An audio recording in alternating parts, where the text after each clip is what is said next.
Chaque nouveau film du studio Ghibli est un événement en soi. C'est comme un ami qu'on voit rarement, mais qu'on retrouve avec le plus grand des plaisirs. Ça tombe bien, parce que le studio nous offre une nouvelle histoire, Aya et la sorcière. Ça peut être bon. Hein? Oui.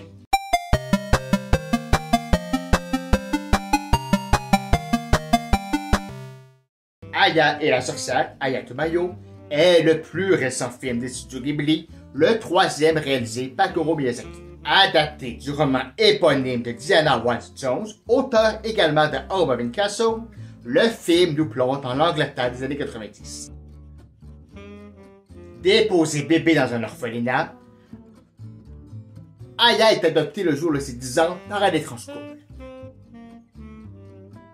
La femme lui annonçant qu'elle est une sorcière et qu'elle devra l'assister et faire tout ce qu'elle lui demande. Ce qu'elle prend relativement bien. Il s'agit de rien de moins que du premier long-métrage de Ghibli en image de synthèse. Le film a été conçu pour NHK, la télévision nationale du Japon. Même si le projet a été initié par Hayao Miyazaki, c'est son fils qui en a hérité, devant travailler uniquement avec les plus jeunes employés du studio, les plus anciens n'ayant aucun intérêt pour le projet. Avec une technique que personne ne maîtrisait vraiment et peu de temps de production, il ne pouvait pas faire de miracle. Parce que le film est, oubliable. Pourtant, le film a tous les ingrédients de Ghibli. Une héroïne avec du caractère, un animal qui parle, un monde imaginaire, des mystères, des créatures magiques,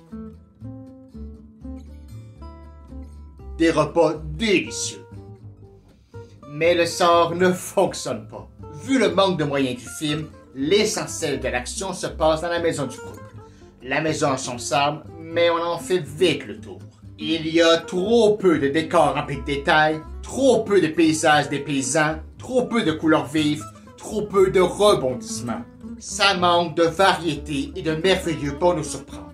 Et l'utilisation mal maîtrisée des images de synthèse n'aide pas. Surtout que c'est anecdotique. Dans mes souvenirs, le film est en 2D, tellement c'est la marque de commerce de Ghibli. Par contre, il faut reconnaître que la musique et les chansons sont efficaces.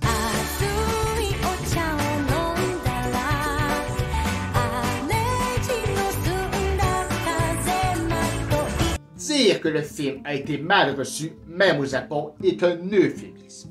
La sortie de nouveau Ghibli est rare, donc les attentes sont grandes. Et effectivement, Aya n'est pas aussi bien que la plupart, même des Ghibli plus minants. Mais ce n'est pas non plus un mauvais film. Il manque juste, ironiquement, une touche de magie et d'imaginaire typique des Ghibli. Arigato.